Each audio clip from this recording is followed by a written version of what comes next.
Welcome back to XboxCorner, my name's Luke, and today on the channel we're going to be taking a look at the first batch of Game Pass titles for the month of September, which is an interesting mix to say the least. And it seems like Microsoft are really freeing up some space on the service this month, as we're losing a whopping 11 games in the first half alone. Now I'll be listing off all of those in the outro to the video along with the completion times, but for now be sure to drop a like if this one helps you out, subscribe for more deals, reviews, Game Pass roundups and graphical comparisons, and let's get into it.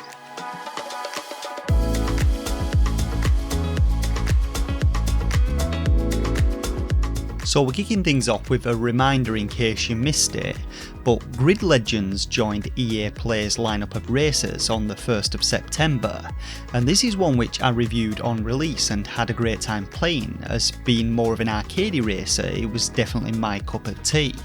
Now the game features an all new story mode called Driven to Glory, which despite being a little cheese and unusual with its FMV style storyline presentation, is actually pretty decent.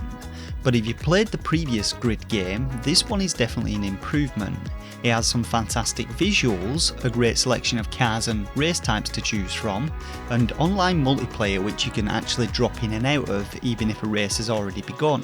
So all round it's a good time if you're into your racing games. Now our first new addition this week is for all you Disney fans, as Disney's Dreamlight Valley Founders Edition hits the service, and this one is only a game preview and from what I hear is still pretty buggy, but regardless it seems to be garnering a lot of attention.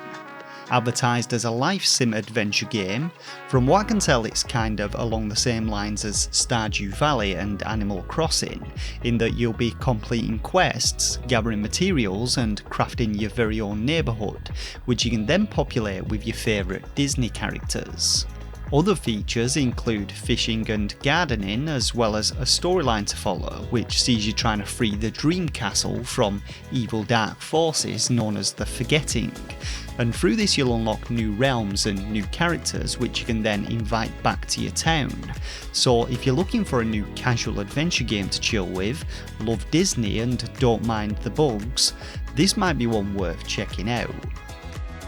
Opus Magnum is our next new addition, a PC Game Pass only title which comes to us from the developer of Shins.io and Exapunks, and much like those games it's an open-ended puzzle game with challenging and complex mechanics for you to master. The developers, Zachtronics, specialise in puzzle games which focus around engineering and programming, and it seems this one follows suit, tasking the player with designing and building machines to carry out a series of alchemical processes using a variety of different components. And again I feel like this is one whose mechanics are very difficult to explain and you really need to play it to get the gist of it.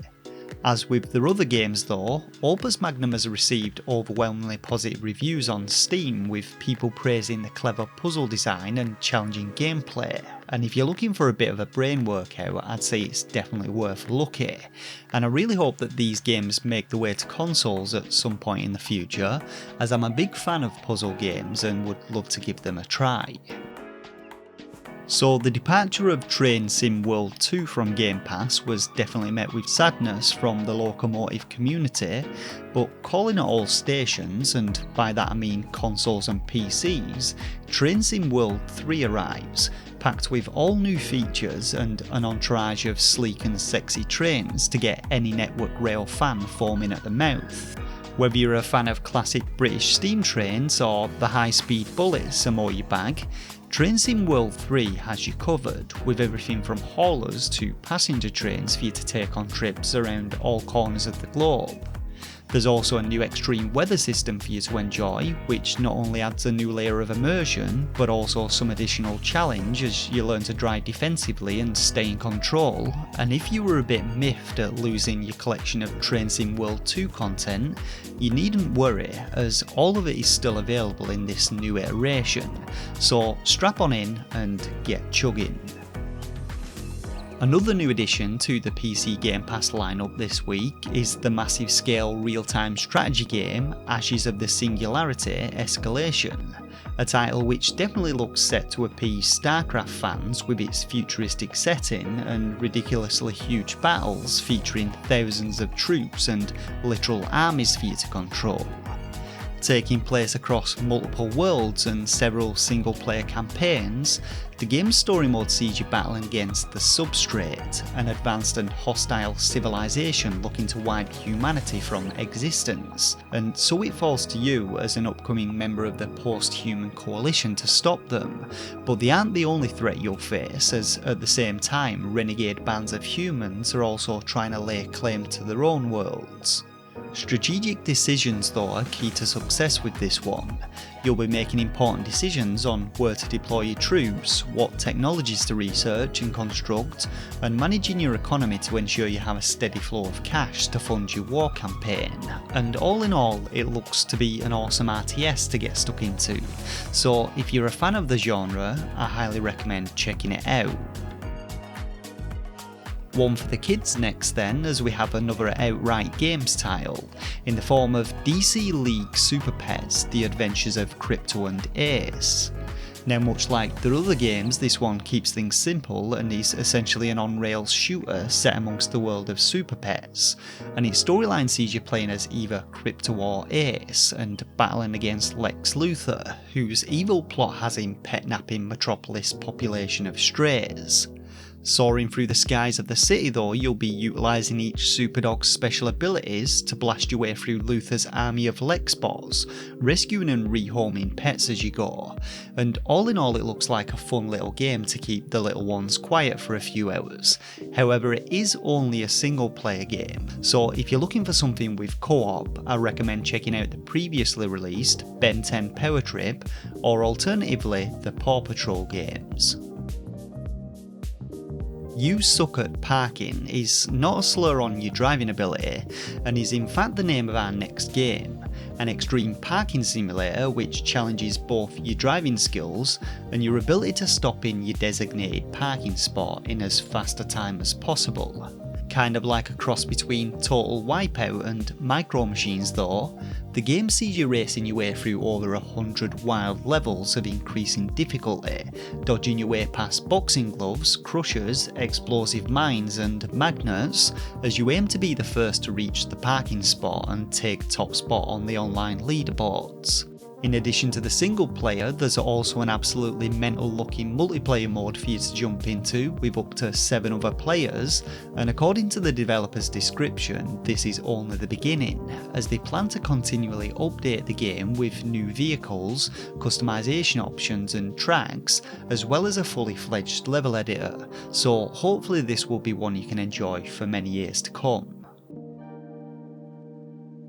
So our penultimate title in today's list then is Despot's Game, an interesting looking simulation fighting game which from what I can gather is still in early access, but it's essentially a roguelike tactics army battler in which you're tasked with fighting your way through a post-apocalyptic labyrinth filled with all manner of deadly and nasty creatures. Starting out with a few squishy foot soldiers with nothing but the bare fist to defend themselves, through failure and repetition you'll obtain new loot in the form of weapons and costumes with which to dress them up with, transforming them into powerful wizards, lightsaber wielding warriors, and a ridiculous cast of other archetypes including pretzel throwers and Sailor Moon waifus, as you push ever onward through increasingly difficult opponents. Rather than directly controlling your armies though, battles are fought automatically, and the game is more about tactical decision making, such as how to position them and what classes to assign to them,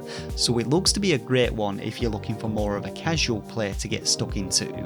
And once you've mastered the labyrinth and have put together an unstoppable beast of an army, you can then challenge other players' armies, so plenty to do after the credits roll with this one.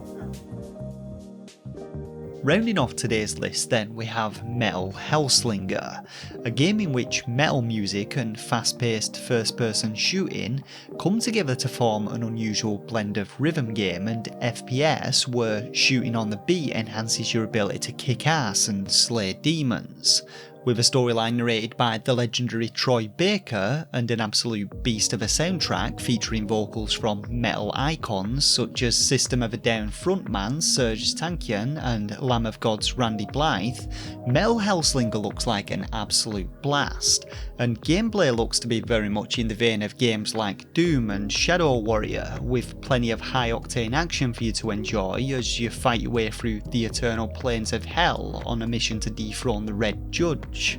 Armed with a wide assortment of powerful weapons, each of which comes with its own ultimate ability, your own ability to keep in sync with the rhythm will add intensity to the music and thus increase your damage output, so slaying to the beat is just as important as your accuracy and reaction speed in this one. And while I have to admit I have played quite a few hybrid rhythm games where the rhythm and timing elements haven't quite worked, I'm actually pretty stoked for this one and will definitely be giving it a go when it releases on the 15th of September. And so that just about does it for another week of Game Pass, so what if any of today's lineup will you be giving a go? Are you a Disney fanatic who can't wait to make friends with Mickey and co, or perhaps you're a metalhead prepping for a spot of headbanging and demon slaying? Let us know down in the comments section below. Like I said, we've got a ton of games leaving the service this month and there will be a quickfire roundup of these in the outro. But before that, be sure to drop a like if this video helped you out, subscribe for more Xbox content including deals, reviews, graphical comparisons and more Game Pass roundups, and I'll catch you all in the next one. Thanks everyone, take care.